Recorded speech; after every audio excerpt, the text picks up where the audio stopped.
We've got some. Hey, I'm Luis. And I'm Luis. And you're listening to the Content is Profit podcast. We spent the last 4 years learning the strategies and techniques from some of the top marketers in the world on how to create content that turns into profit. And today, we're bringing them to you so you can take action immediately and start creating real content momentum. If you'd like to learn more about how to turn your content into profit, go to contentisprofit.com. Oh, yeah. Some of you know about our live before Content is Profit. Yes, you remember it, right? FONZI was swole lifting 100s like nothing. And I was running a couple of fitness studios called Orange Theory Fitness and talking about taking on some of the toughest challenges in the world.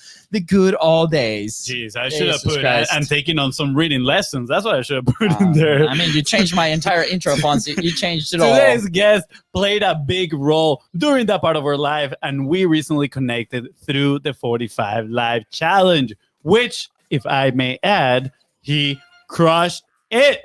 But wait, there's more. He actually decided to use the 45 Live to launch his new book.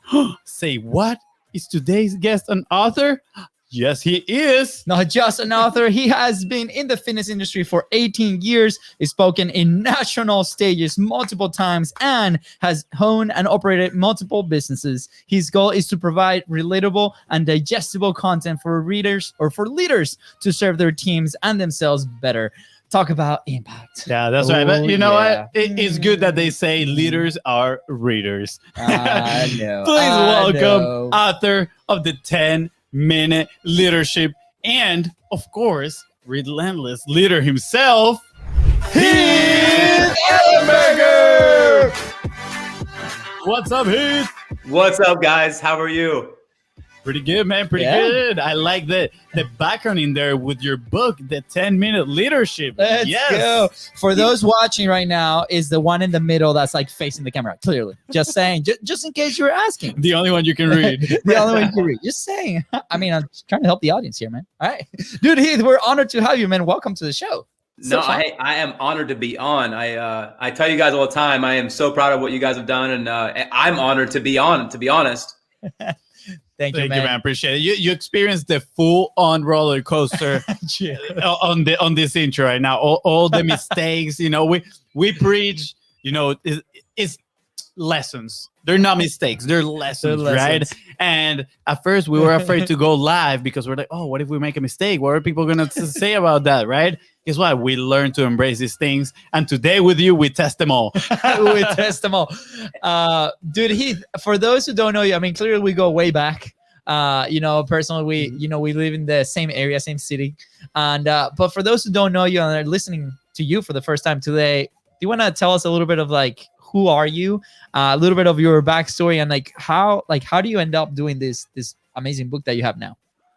Oh yeah, so I guess we'll go back to high school, man. Like 2 years ago. Yeah, exactly. Yeah. I grew up, I moved around a lot as a child, so I never really, we were kind of moving around. My dad's a minister, so kind of bouncing place to place, and ended up in a school in Pittsburgh, Pennsylvania, or just outside Pittsburgh, and I got really into football. We had a great program there, and then we ended up moving my sophomore year to a high school in the middle of Pennsylvania, which was backwoods, just country. It's Punxsutawney, Pennsylvania. So the groundhog that comes out, and that's where I graduated high school from. So I did junior high. I was a junior and a sophomore or a senior. I'm sorry, in Punxsutawney, and football wasn't really their specialty. I got out of football and got really into weight training because I really loved that part of football.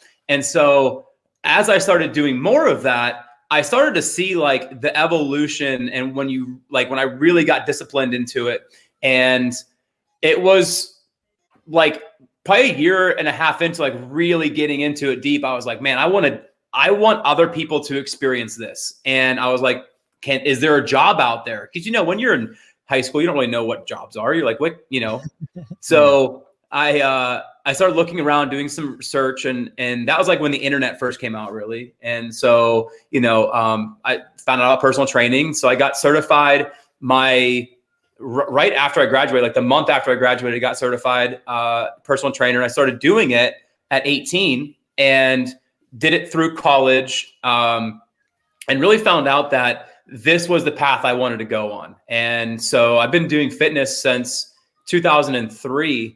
And in the kind of the professional setting where I've been training people. And, over the years, I tell people like motive and motivation are different. So your motive should remain the same. So my motive is impacting people in a positive way, but the motivation for that has changed over the years. So the depth of it grows. So before it was impact the person that I'm training one-on-one. And now it's impact the people that are impacting others. So why I wake up is different, but why I do what I do has kind of remained the same. Interesting, man. That's really cool. I like that motive versus motivation. I think is people don't think about it, but it's kind of like a natural path that people take, right? Like you're evolving as a human and all these things. And I'm extremely curious, right? As we evolve, we also encounter challenges, right? And I'm sure you've had plenty throughout your journey. Right. What has been that one challenge that you think it was like, this is it, right? I don't know if I want to keep doing this and helping people in this way, maybe, right? Or maybe a change of career or something that made you probably doubt yourself a little bit. Man, I've had a lot of challenges, but never one that made me question whether I was doing the right thing. I've had challenges that have caused me to think differently and change my approach or change course, but I've never had one that really threw me off the rails and was like, you know what, I'm going to completely make a U-turn and try something different. Maybe it was the fear of, I only know fitness, so like maybe I can't do anything else. But never really made me question whether I was doing the right thing. I feel that comes from kind of the innate kind of feeling of like, I feel like this is my purpose here, is to help people in whatever arena that may be. And so again, that's changed over the years, but there hasn't really been a defining moment that I was like, man, I should probably go do something different. Now, don't get me wrong. I've had days where I'm like, this is freaking it. I'm done. I'm going to go work for Pepsi, but I think we all have those days. And I think if you don't, you're probably not really passionate about what you're doing because you're not pouring enough in to really get frustrated. I think people that are super passionate about what they do, because they put so much love and energy and emotion into what they're doing, they get those frustrated days where they're like, you know what, I'm done because you poured so much in. But if you just show up to a job and you have a bad day, oh well, like, cause you're not fully invested. You're not fully committed, Yeah, absolutely. Yeah, absolutely. I love that of maybe if you don't get frustrated, maybe you're not like pouring in enough. Right. And, it's that commitment that we do with ourselves and with what we're trying to do, right? That we have so much invested that if things don't go maybe the way we want to, it's a little bit frustrating. But I like what you said of kind of like that unwavering will of this is what I'm going to do and this is what I'm going to continue to, pursue. I think it's very important for people because I feel it's like a good food for thought on, am I actually doing something that I would enjoy doing for the rest of my life, right? Because if we are consistently doubting, maybe that means like, hey, maybe we're not doing something that we're meant to be doing. Yeah, I mean, look at you guys, man. I mean, I have 3 brothers, and I'm sure you guys fought growing up, and it's like, I think, and like your wife and my, I'm married, and it's like the people that are closest to us, when we fight, we feel bad because, we have that strong connection with them. It's like sometimes when you get frustrated at work, you do feel a certain way about it because you love what you do, but you can meet a stranger down the road and, yell at them or whatever, don't feel any kind of way about it because you have no connection to that person. But again, I think works the same way as if you get frustrated because you have that special connection. So it's just the relationship that you have with work and people. So anyways, I love it.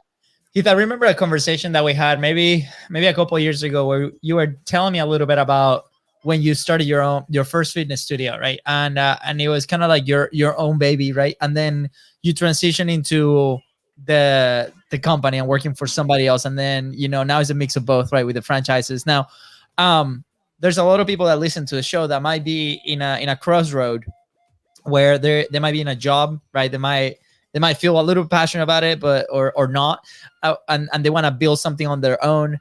Now that you've been on both sides, right? What are some lessons that you can bring to those person that might want to take that jump from a job to something that they want to tackle on their own, or kind of on the entrepreneur side of things, right? And do you see any advantages of either, right? Because we've also been in both, right? I started working for somebody else, right? And then I transitioned into working for FONZI, basically. That's right. Get it right. Exactly. So, what are some of the challenges? What are some of the lessons of either or? Man, it's probably so many that I can't even remember. So let's go by the book, basically, right? Yeah, go by. Go by the book. Working for yourself is rewarding, but also can drive you crazy, especially if you're a perfectionist or if you're somebody who is always kind of second guessing certain moves.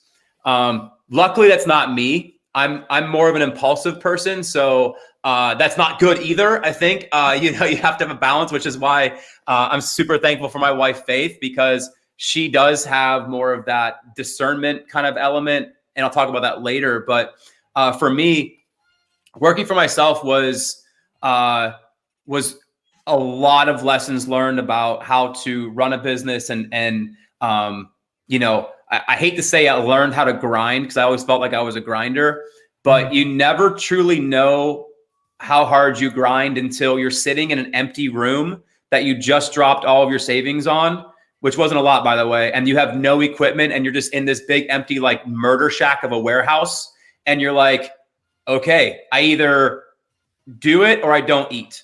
And so like once you can take that safety net away, that's for me the big lesson I took away. Like when I first started the business was like, okay, the safety net's gone. I have to perform. There's no choice. And if I don't perform, I don't eat and potentially lose a lot. And that's where I learned kind of just how to be super disciplined, how to be super driven. I always felt like I was, but until you don't have that net to fall back on, you really straighten up and your posture becomes stronger because you have to. When you're on that tightrope by yourself and there's nothing going to catch you, your posture becomes stronger. You become more rigid and focused. Yeah. Wow. So that resonates a lot. That resonates a lot. Yeah. I mean, we've been in that position with no safety net whatsoever. I would even say we didn't have the safety net, and somebody pushed us down. And then we just digged a little bit more, went a little bit deeper, and made like, yeah, this is a good place to start, right? For us, it was actually when my brother left OTF. He had he asked for a loan, and we had this plan. The money set out for like a year, so that's safety net, right? But at the same time, it's debt, so there's a little bit of pressure there. And we went to this event like that week after he stopped working for OTF. And at the event, they pitched a $25,000 product. Guess what? Our safety net was gone. Right? No more. Yeah, and to give a little bit of context with people, the guy that pitched the mastermind, right, what he was offering his mentorship, is someone that we had been following for over a year, and we had a lot of trust in that person. We wanted to learn from that person, and the fastest path to proximity was to be in his mastermind. So we invested, and man, the amount of pressure that we felt. Like, first, if we have to name the symptoms, symptom number one is an immense amount of sweatiness in your armpits. Let me tell you, that's when you know that you are like, there's no safety net whatsoever. But guess what? If we wouldn't have put ourselves in that position, I don't think we would be here today at all. Yeah, I mean, and don't get me wrong. I mean, that was a very studied like decision. Like that was we were like Fonzie said a while back, and then an execution is the difference there, right? Like because you could pay the most amount of money. Like for example, for you was investing your savings into that space, but if you don't execute, that's it. You don't eat, right? You said the same thing. For us, was the same thing. I was probably not gonna eat, and I probably would have been divorced by now. So, execution is a big thing. And then when you make that transition into a business owner or entrepreneur full time, right, where you have to start building those systems and processes, right, and adding people. And I think this is a great transition to what you do now, right? Like when you become that entrepreneur and you want to scale, you're gonna need the help of somebody else, right? The laptop life is fantasy, doesn't exist. You cannot do it on your own. It's impossible, right? So when you start adding those team members, right? We recently lived it a few months back, right? When now we're very fortunate to have a team, but then you have to become a leader, right? And then some people probably didn't experience a leadership moment before, right? Maybe us that we were in sports, you were in fitness, right? Like you led people through workouts, right? You had your own business, you had to inspire other people, right? So you had an element in there when you first started. We as soccer players, there's a leadership aspect to it when you're a captain of a team or when you lead a training or something or a warm-up, right? There's elements in there. But for those that have never experienced that, right? What can they expect, right? Or maybe they experience just a little tiny bit, but when they start that business and they start to build that team and they start to become a leader, what can they expect, Heath? They can start to expect pressure. And I think you said it earlier, Fonzie, is, you have that pressure to perform. But now people are relying on you other than you. And I think a lot of times in an entrepreneurial setting, like Luis has his wife and your kid, it's like they're relying on you. But now when you're carrying the weight of a team, they're relying on you to make sure that you are leading the correct way, that you're making the right decisions, and that you have everyone's best interest at hand. So you can expect it. If you don't feel pressure, shame on you.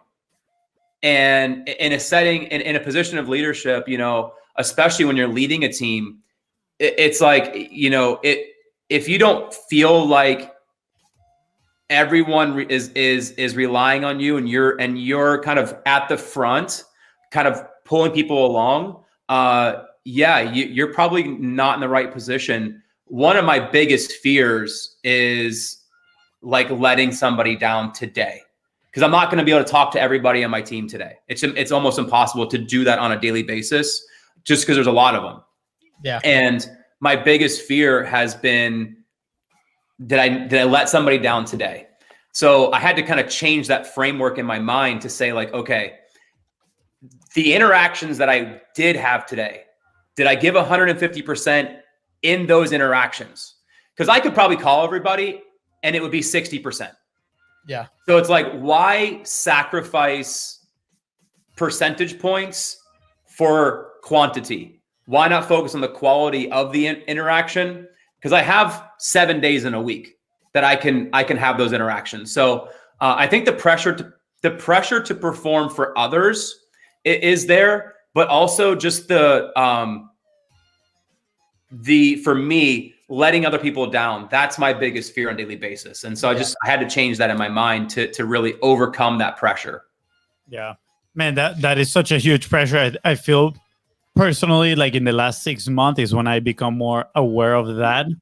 Like my brother said, right? Like I feel like the only leadership role that I've had in my life, besides maybe certain group projects at school, where like was like soccer. Sometimes I was picked as the captain of the team and you have pressure of leading the team, right? But what it is honestly is nothing compared to having literally the livelihood of others in your hands, right? Like when they depend on you to close deals, like bring the money to the table, like there's a lot of pressure.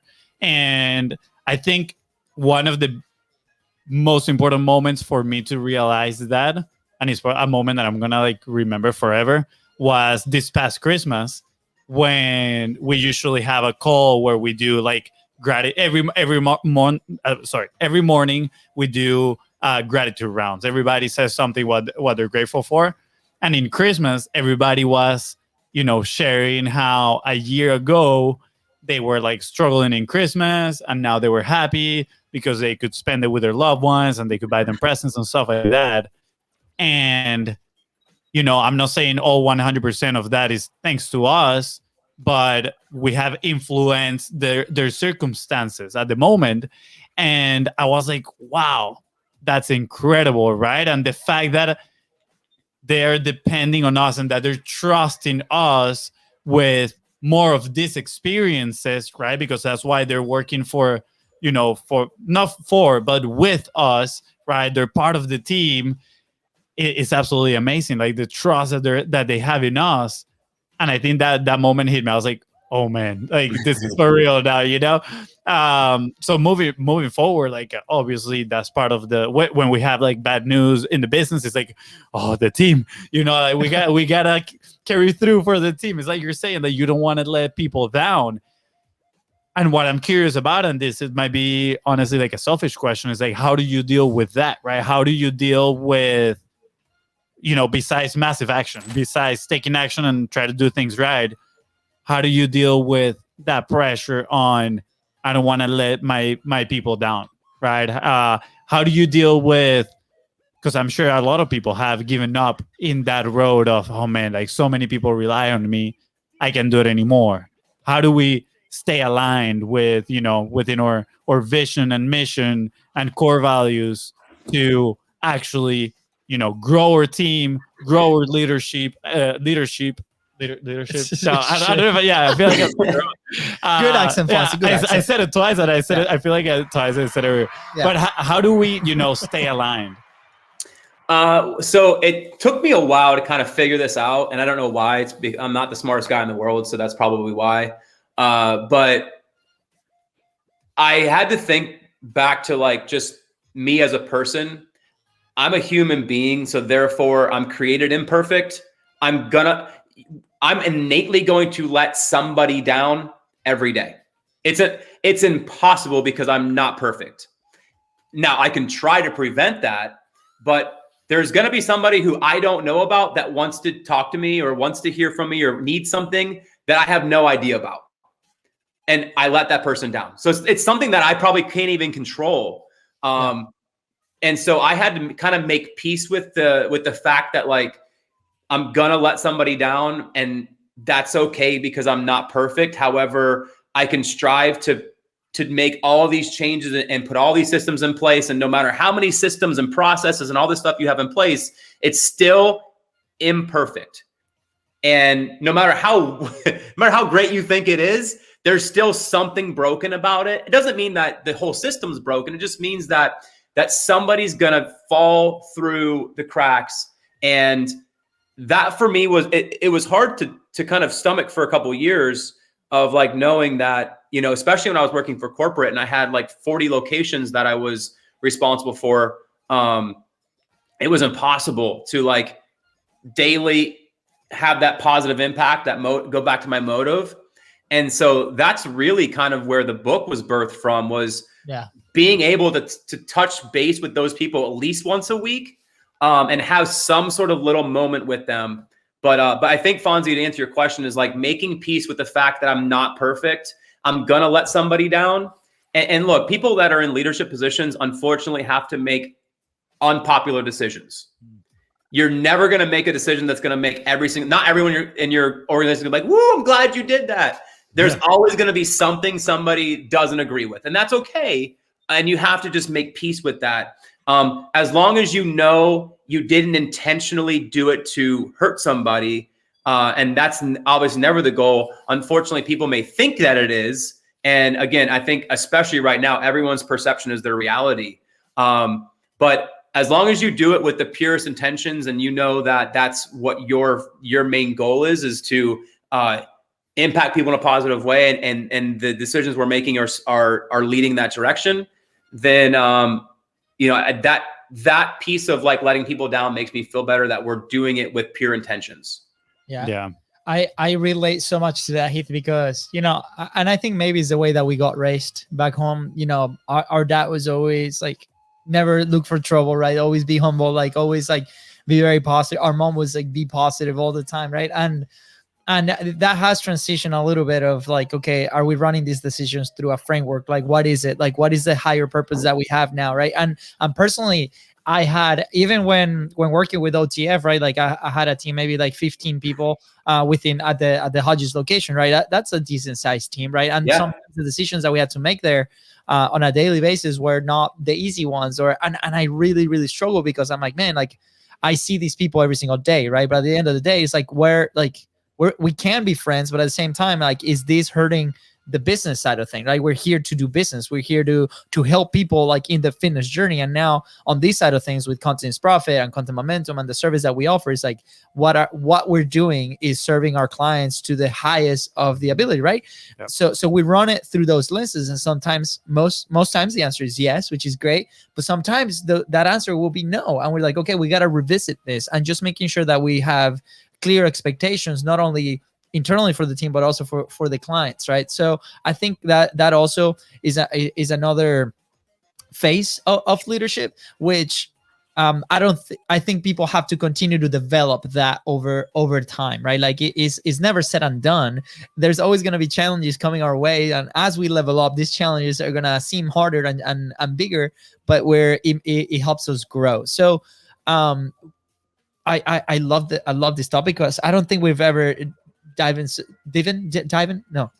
Wow. Today where is my rough, English today? This is the thing. This is the thing. I think because we moved the studio and everything to the house, and we're usually speaking Spanish at the house, or microchip internally. It's like, what am I supposed to be speaking now? Yeah, but the fact that we're talking leadership, I love it, and I think it's a topic we should bring on a little bit more often. But I want to make the transition now into Heath. Like you found a way to kind of communicate your ideas to your entire team on a daily basis, right? Like we, on the marketing side of things, we're constantly like, how can we put our vision, our message in front of our clients every single day? Like that's what we do as a business, right? Like we multiply those points of contact, but at the same time, we have to turn around inside of our own company and be like, how do we sell the vision to our own company, right? We've had plenty of those conversations inside of it.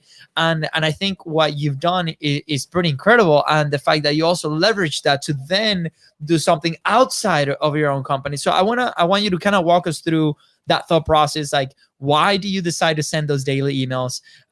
Is there a process that you walk through before sending those emails? Like, what was the evolution of that process? And then obviously explain to us a little bit on why a book. Why a book? So the why kind of came when I was working for corporate. And like I said, I had, at the time we started out, I think I had like 32 locations, and we grew to like 38, and we were just opening more. I was with Orange Theory corporate for almost 3 years. And I was responsible for sales, operations, and fitness. Kind of like all three of those roles kind of fell under me until we had brought some more people on to work on our team. And so I saw everything from Pensacola to Vero Beach, everything in between. And so my opportunity, I felt, was let's impact the people in those studios so they can go impact people that are walking in their doors. So I'm like, wow, what an audience to be able to drive roots deep and be able to impact so many people. And that kind of gave a platform to be able to do that. Well, as I started to kind of see the scope of like how almost impossible that was going to be to do that on a regular basis, every Sunday for me is kind of like preview and review day. So I'm going to preview the week coming, and I'm going to review the previous week. And that allows me to kind of say like, okay, what from last week did I observe? Did I experience? Did I hear that I could potentially help improve this week? And so as I was doing that, there were some common themes that I was seeing in the region I was visiting, and I was getting ready to go to another region. And I was like, you know what? I bet they're struggling with something similar. So I wrote a quick email and just blasted it out to the entire region, managers, head coaches, owners, and didn't get a response. I didn't really expect one. So I left on my trip, went to those region, and came back, saw some other stuff, wrote another email. And so I did that about 3 weeks. And after about the third week, I started getting a couple text messages. One manager called me, was like, hey, that was super helpful. Thanks so much for these emails. So I was like, okay, they are getting them and they are reading them. And then one of the guys I used to work with, he was like, hey, those emails are way too long. No one's ever going to read them. They need to be shorter. Why are you even doing them? It's not part of your job. And I was like, but it is part of my job. At least I felt it was. And so I was like, you know what? Forget that. I'm going to keep writing them. And the whole purpose behind it was, can I give people little easy to digest, relatable nuggets that they can take into their week and that they can either impact their team, impact their business, or impact their members. And so that's where it kind of started. And that evolved into kind of what it is now. And I probably did them with you guys when I had first got here in 2019, when I kind of came back to the franchise side. I kind of continued that process.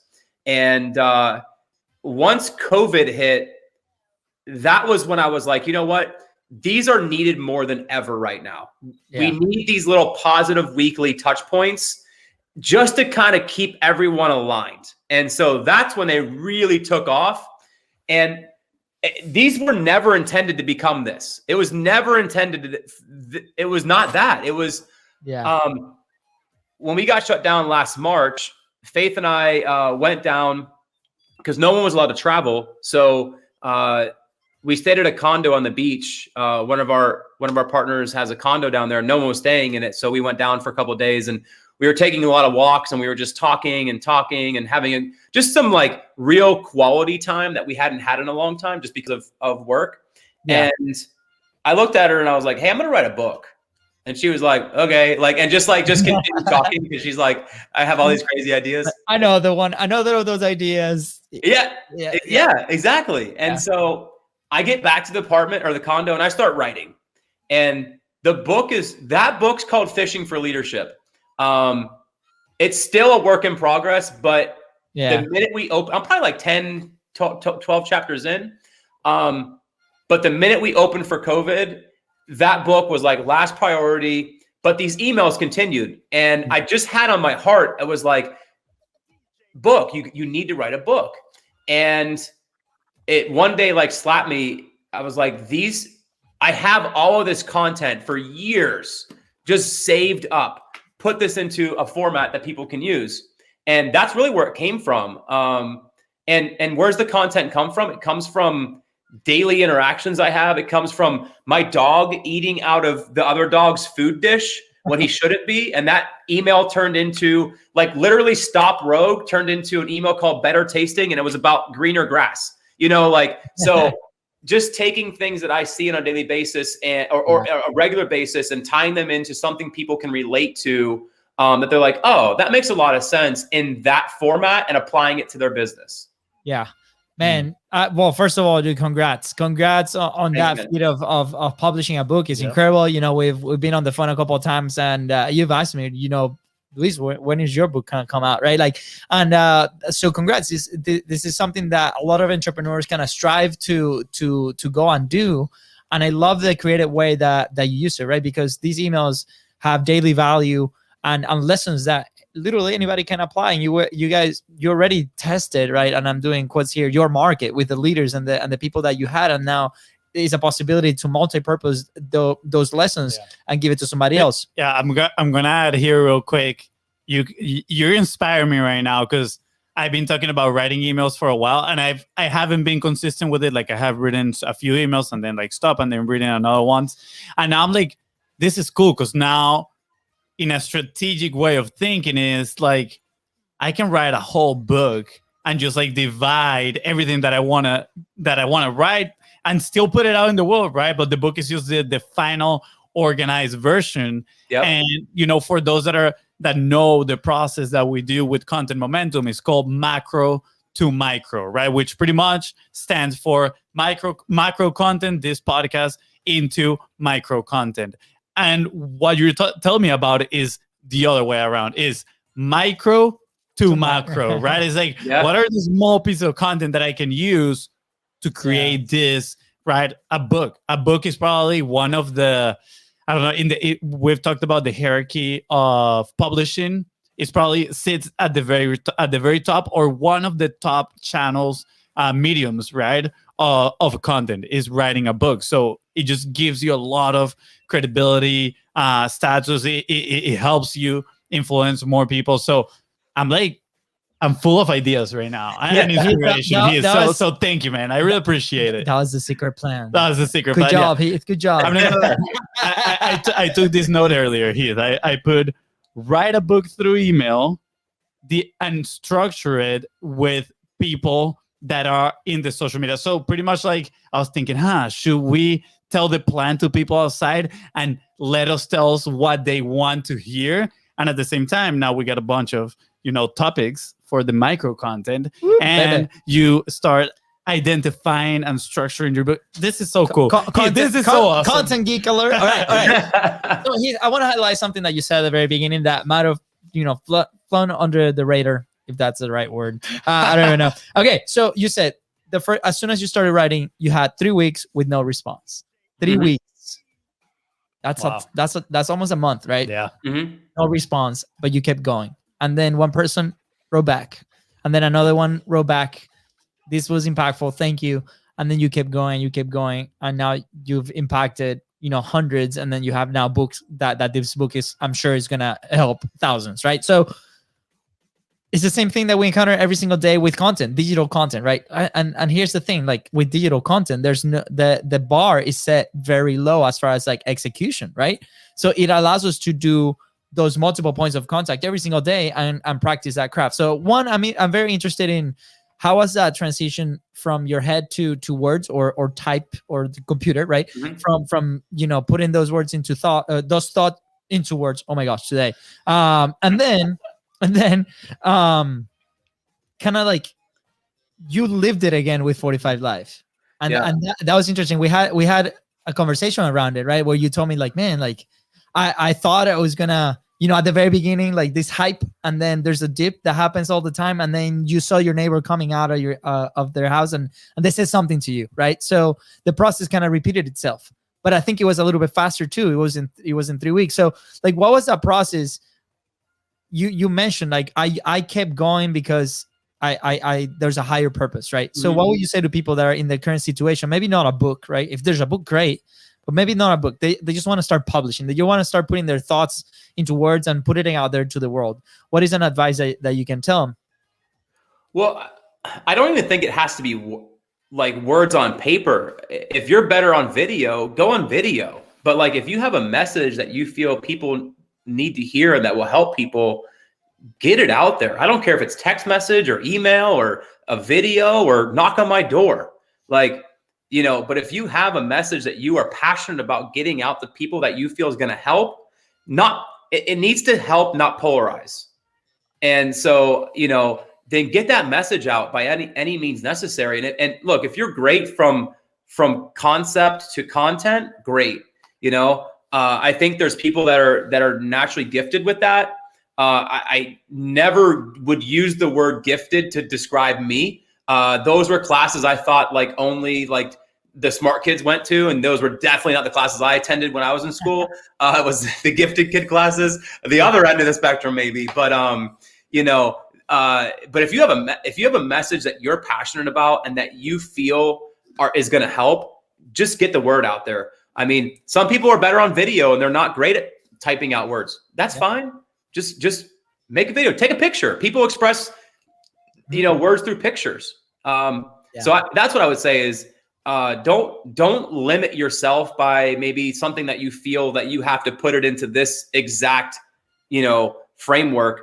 It doesn't have to be in words. It can be in whatever you're good at expressing, your message through. So that'd be the first thing I would say. Yeah. I want to highlight the value of consistency here, right? Because you stuck to writing those emails, like my brother said, right? Even after having no answers, you stuck to writing it, and then thanks to that, you were able to complete this book, right? And I think it's so important because that's where the key is on staying consistent. A lot of people just start things and they don't finish them, right? And I'm guilty many times, right? I'm one of those people that are like, oh, I want to learn how to play guitar, and I go in like all out for like a month or two, and then I'm like, okay, well, guitars is gathering dust in my room, right? And I'm that person that I'm very experimental. I'm like, I love trying to learn everything. Right now, my craze is like trying to learn how to play tennis. So you're listening to this and you want to play a tennis match, let me know. But he's like, I think it's so important, that consistency, especially when it comes to talking about your message. And you need to be very passionate about to be able to stay consistent, because it gets to a point where you're like, oh man, I'm repeating myself over and over and over again, right? But guess what? You're the only one that listens to 100% of your message, but you still need to put it out there, because when we think we're making too much noise, it's probably when we're actually starting to reach people out there, right? So I'm curious, how did you stay consistent? I'm sure there's some, well, we talk about the beginning, motive and motivation, right? But how do you stay consistent for longer periods of time so you can accomplish these things, right? So you can actually get real results.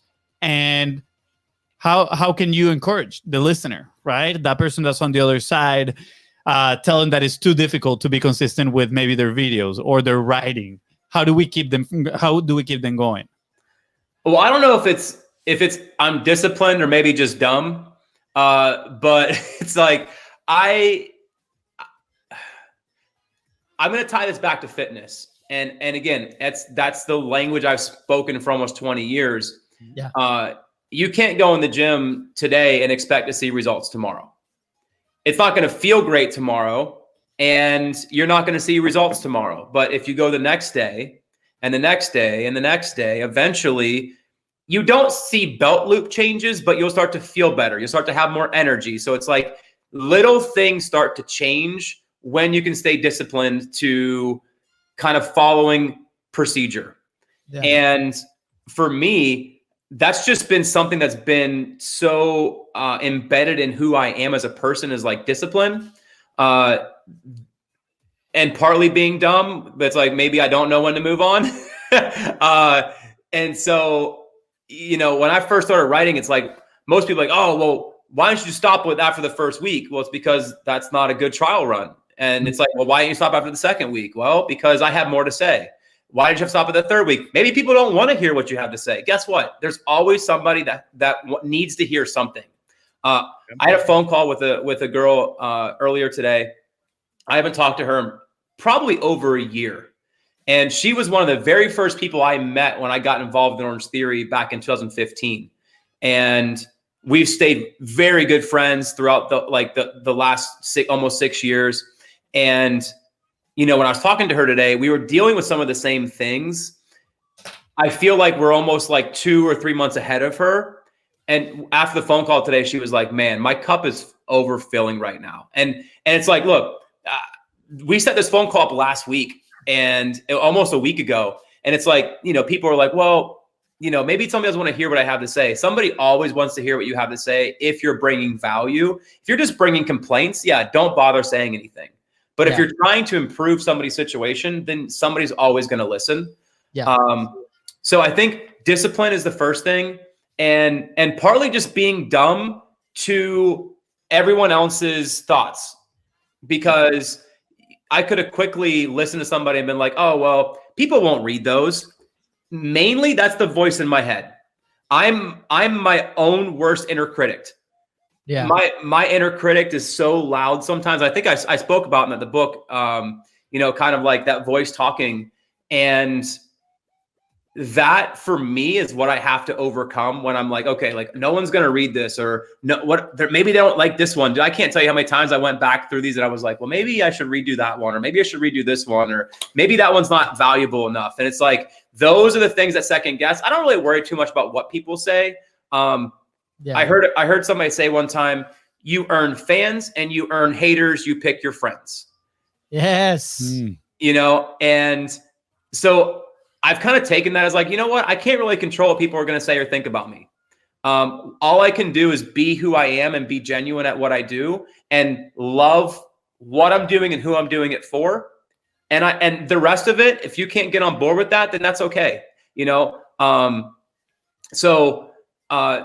stay disciplined and stay dumb to everything else. Yeah, that's what I would say.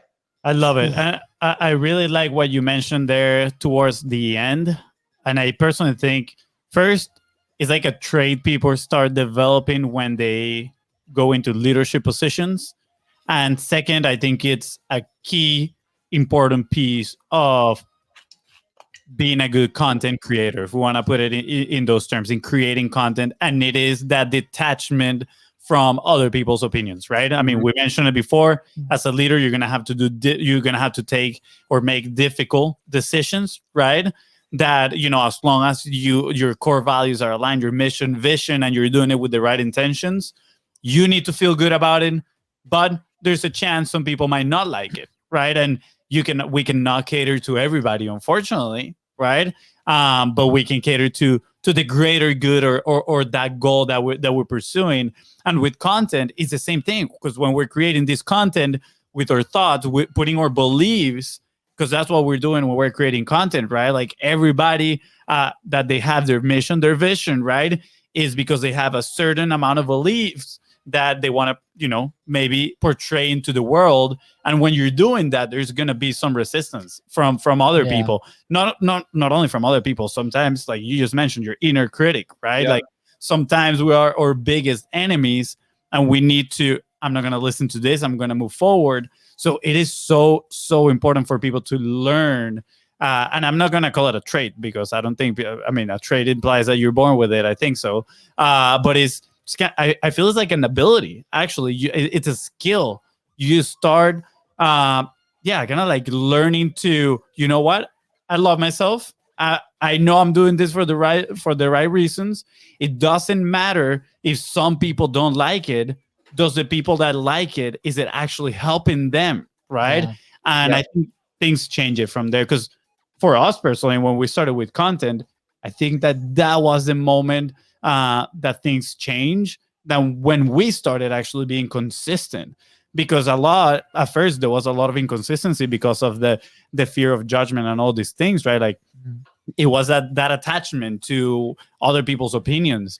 And I just see it's so important to move past that. How do you detach yourself from that? I mean, you mentioned right now kind of like being dumb, right? About it's like it doesn't matter, and being disciplined. I think those are super important. But I think when we face those inside fears are a little, you know, it's a little overwhelming sometimes. How do people move past that?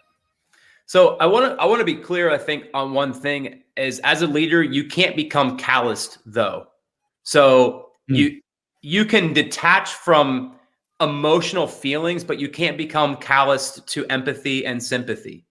So, you know, I tell people all the time, and I might have even told Luis this one time, is employees aren't usually innately bad people. There's a such thing as a good person and a bad employee. There, you know, somebody who shows up late all the time, somebody who steals from you, like maybe that person's also not a good person, but you know, there's a such thing as a good person, but a bad employee for you. They might be a great employee for somebody else. So you still have to carry a level of compassion and empathy and sympathy. And those are human emotions. Business doesn't always have the same emotions. Business emotions are very neutral, very sterile, I think sometimes. But as a leader, you can't become calloused. You have to carry some compassion, empathy with you. But at the same time, you can't let it get to you. And I think a lot of times leaders will let that get to them. And that's where you start to get into trouble, because then you start to second guess, like, oh man, you know, I made this decision before. I didn't like how it made me feel because of how this person felt. You can't let it get to you, but you still have to carry with you some of those human emotions, because you're working with people. Now, if you're working with, you know, robots, that's different, you know? But I think the thing with being consistent, at least for me, and again, I think it has to do a lot with how my brain works. Like you said earlier, Luis, or Fonzie, you know, breaking it into small sections. The reason it works so well for me to do that is because I'm not a tenacity person. I can't sit down and finish a long project. I can start 100 projects. I'm freaking great at that. because my brain's just onto the next thing, onto the next thing, onto the next thing. So that's why these emails work great for me when I'm creating content, because it's quick, I can get it done, and I can move on to the next one. What I found is that when I've tried to do, and again, I'm still working on that fishing for leadership, but in the midst of that one, I started one called Just One Scoop. So like, again, I'm great at starting things. And so I just had to figure out how it works for me. And again, I'm writing one right now. The last couple of weeks of emails is called the SPOT method. It's called Gym Bro Culture, how to build a Gym Bro culture. And it's actually going to be an ebook that I'm creating. That's going to be a free ebook that people can get when they sign up. But it's going to be eventually like 15 pages. But if I were to sit down and write that, it wouldn't happen. Yeah. But because I'm breaking it up into small chunks and I'm forcing myself to do this one this week, this one next week, I'm able to get it done. It might not be as quick as maybe somebody else could do it, but that's just how my brain is going to be able to process that. Absolutely. So I think that for me is why I've been able to stay consistent, is because I've given myself kind of that end date of when it needs to be finished. Because if not, again, I'm not a tenacity. My genius is invention and galvanizing. I'm not a tenacity genius person. So yeah, I love, Heath, that you are able to identify those things like within you, and you're like, hey man, this is where I stand. This is what I need, right? Like we might need to get you a ghostwriter for the bigger books. Be like, tell me everything. But I want to, with that, I want to kind of close circle to, the other day I was driving and I stopped for gas, went to the gas station, and then as I was waiting in the line, I'm looking through the tweet feed, and I never go to Twitter, right? Like it's not a thing that I do. And I'm like, for some reason I was there, and I remember a tweet from UNF, the university I went to, right? The soccer team are playing quarterfinals, and it was like UNF on to quarterfinals against Florida Gulf Coast. And I'm like, oh, sweet. Like that was exactly the game that we played for the semifinals when I was there. I was like, oh, that's awesome. And then he had one like, right? And I'm like, man, nobody wants it until they want it, right? And I texted that to my brother, and I immediately like content momentum, right? And what I want to lead to this is a lot of people, when they started the publishing journey, it's like nobody's gonna be there to listen to you. Nobody's gonna be there to like it. Nobody there is gonna be there to give you feedback, even, right? Maybe that one person, maybe your audience or the person that you're interviewing, maybe your business partner is gonna be there. But we gotta stay consistent over time. The one thing that we've seen over and over and over after each and every single interview that we've had here on the show, and the people that publish these incredible books like yours, or YouTubers that have been publishing for 10 years, 3 videos a week consistently over time, right? Is that one thing that they stay consistent. They do it repeatedly and they work on their craft. And eventually people start wanting it, right? They didn't want it, but they want it now. And they start tagging along. And it's about that discipline, right? And finding your own consistency. How can you be consistent, right? And there's different models out there, different frameworks that people can use to kind of trigger that. You know, I remember our own, story when we first started this publishing journey was like, how can we stay consistent? Well, for us was going live every single day. Like for you was the emails. For us, we're also great starters, right? And it's like, okay, just like one single video. And then it's like, okay, how can we evolve that? Well, now is the show, right? And then there's a system that comes behind, because we identify that that's the way for us to multiply the message and leverage the best way possible. So I want to encourage people out there to listen to what Heath is saying, and then also ask us questions about content momentum, because that's exactly what we do. Like we help you through those pieces if you don't have it in place, either with the workshop or with the service. But it's like, what is that system that's going to allow me to keep consistent, identify what is my strong suit? If my strong suit is putting those thoughts into where and put it out there, what is the help that I need to stay consistent, multiply those points of contact, and then let people to like my thing and to want my thing. Dude, I've had so many ideas, Heath, right now. Like talking about consistency. I don't know, the random thought of most businesses fail is like 90%, something like that, of businesses fails like within the first 5 years. I've like within the first 50 years, within the first 5 years. And I'll immediately, this was like, I'm not kidding. This was like a second thought, but it was like super fast. I was like, why do they fail, right? And since we're talking about consistency, I'm like, maybe it was because they weren't consistent at the one thing they were doing, right? Maybe it's because they're searching quick wins. Do they have a sales system, or are they actually, or are they looking for the next best sales system, and they just jump from one thing to another within a time frame of 5 years. And since they never stuck with something long enough to actually figure out if it worked or not, they fail, right? And that's like an epiphany moment. I wrote it here. I think I'm gonna write an email about that, right? Look at that, and then it might become a chapter of the book eventually. Dog moment, let's go. But I think it's so important, and kind of like at first it was an internal fight that I had with myself, and now it's something that I really try to share with people, the people that I care with, and the people that I want to help. Is that commitment to consistency. Because and I took this from a charity book. It's called Toxic Charity. They said that when charities usually go to one place to help, they usually end up actually doing more damage than helping, because they just come, they help them with a certain amount of things, and then they leave, and now the people are not resourceful enough to continue with solutions, right? They become dependent. And what I've seen in the marketplace, in the info product space, all this, let's call it digital education world, has been that a lot of people are just making people dependent on their information, dependent on their how-tos and all this stuff, instead of teaching people how to be resourceful. And for me, I think resourceful is highly tied to consistency. Like, if you become resourceful, you are going to find something that you can do long enough that you're going to find success with it, or long enough to determine this thing is actually working or not. Let me pivot in the right direction. So, oh man, like I think this is so important. I'm like super excited right now. And I think, that 10-minute leadership, what you're doing, man, is first, is a testament to your consistent action, which is incredible. And second, you're teaching people how to be resourceful in the field of leadership, so they can better not only their lives, but other people's lives. So I'm inspired. Thank you so much. Drop the pen.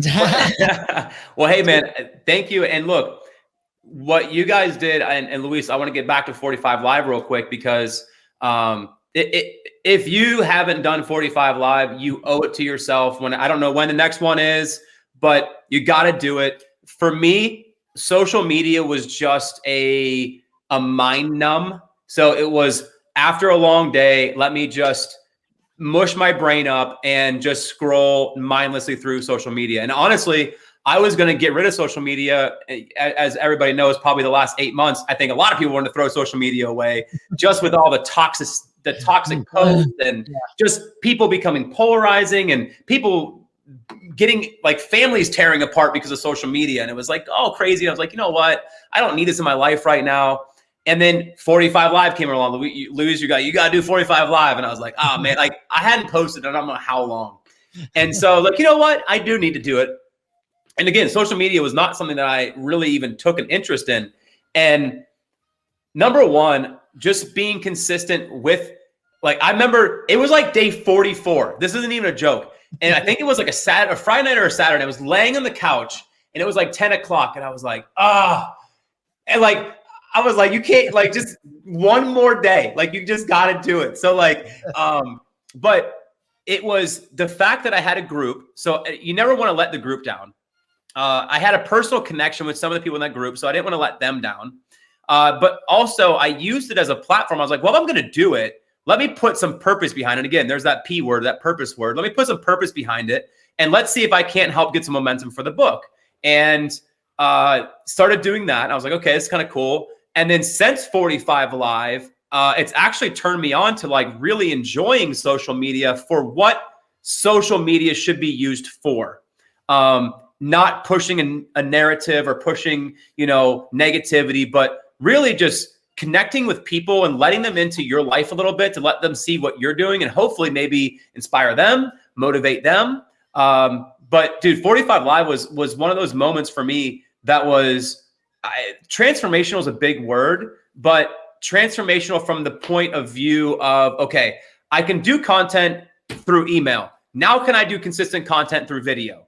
Yes. Okay, cool. And then can I keep it up and build an audience for other things? And so that really was a catalyst to like my interest now. Like I just got an Instagram So like, and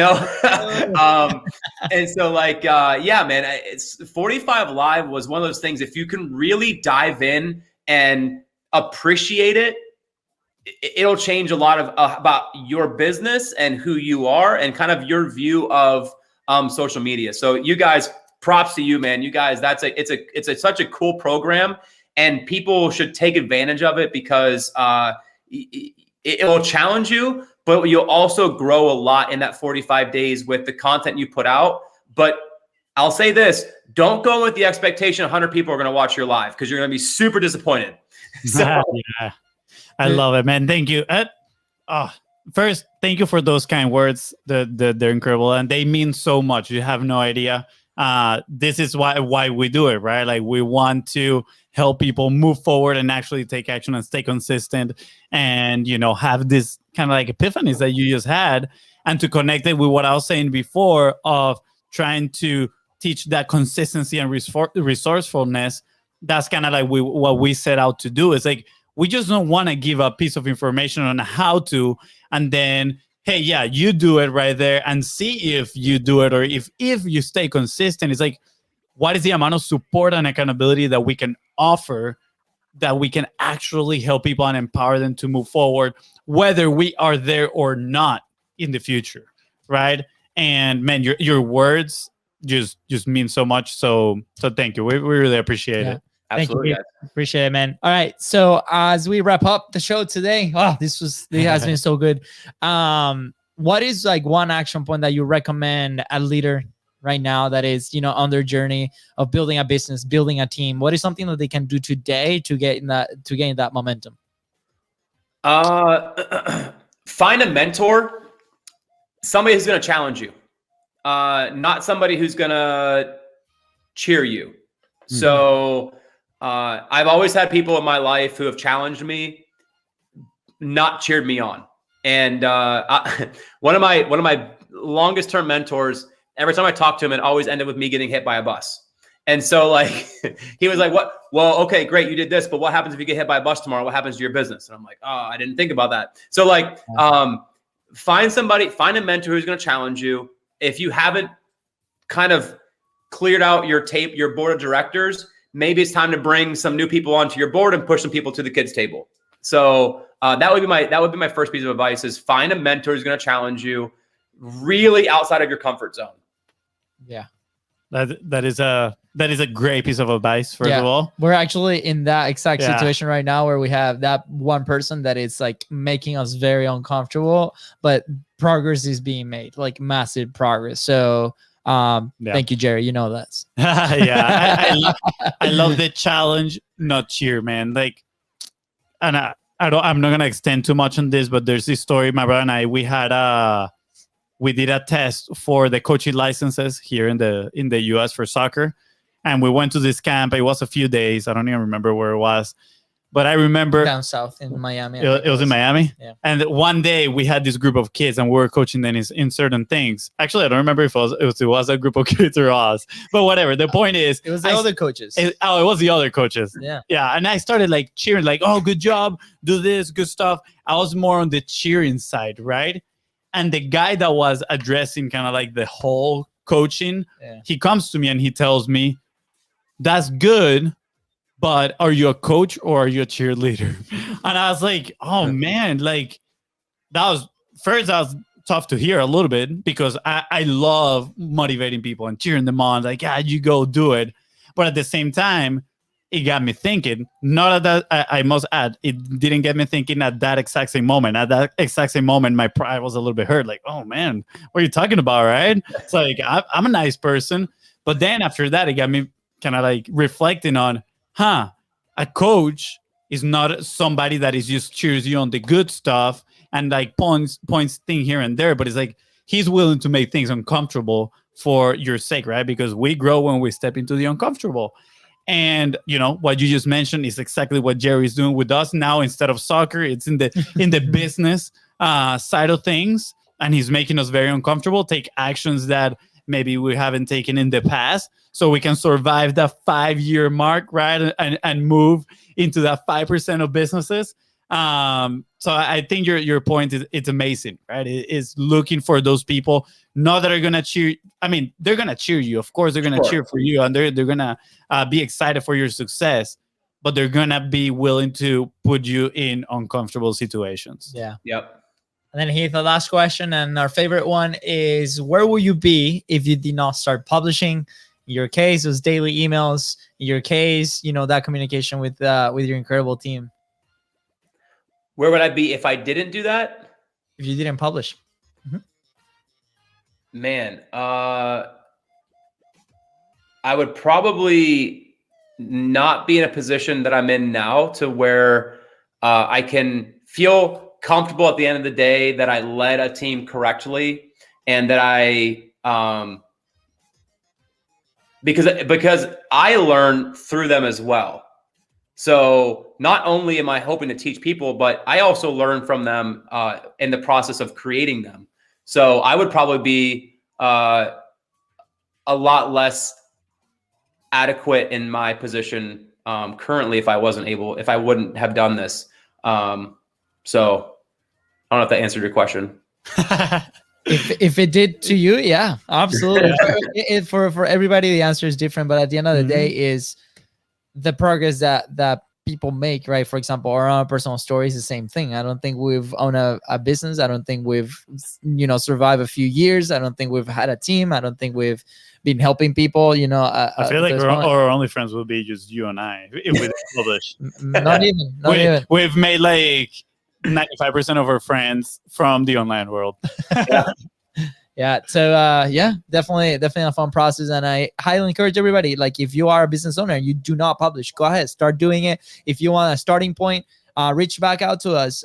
45 Live is becoming free in the Facebook group. In just a little bit, there's going to be different options there, but that's a great way to get started. Ripping that Band-Aid and starting your publishing journey. And then if you have any questions about the book and how Heath was able to turn that daily content into an incredible book, reach out to him. He's open to all the social media. We're going to leave all the links right below. Heath, where can people find you? Where can people communicate with you? Where they can learn more about the book?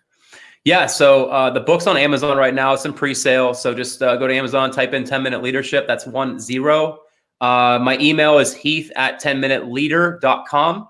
So, and I mean, that's going to go right to me. So if you guys want to reach out or have any questions or just want to touch base, would love to do that. Yeah. Awesome. Guys, please connect with Heath. Go sign up for his email so you can get the inside scoops on maybe on the next books. Who knows? And go buy his book right now. Go purchase it. 10-Minute Leadership. I'm not gonna spoil the surprise, but there's something coming around the book and this whole experience that Heath is putting together, which is incredible. So I highly encourage everybody listening, go send him an email, go to the website, go to all his social media links, and support a fellow creator, because this journey is just starting. So good. Heath, any last thoughts? Hey man, you guys nail what you do on the head. You guys are perfect at it. Content is profit. It is so perfect for what you guys do and what you guys help other people do. So if you need help with content, these guys are no shortage of that. Thanks, man. Appreciate it. Gong moment. Guys, thank you. Everything. All right, guys. With that said, thank you so much for tuning into the Content is Profit podcast. Go ahead and follow the show in your favorite platform and follow us on social media at BIZBROS Co. That is right. And if you find this episode impactful and is helping you move one step closer to your goal, please don't forget to share it and leave a 5-star review. Thank you. Bye, guys.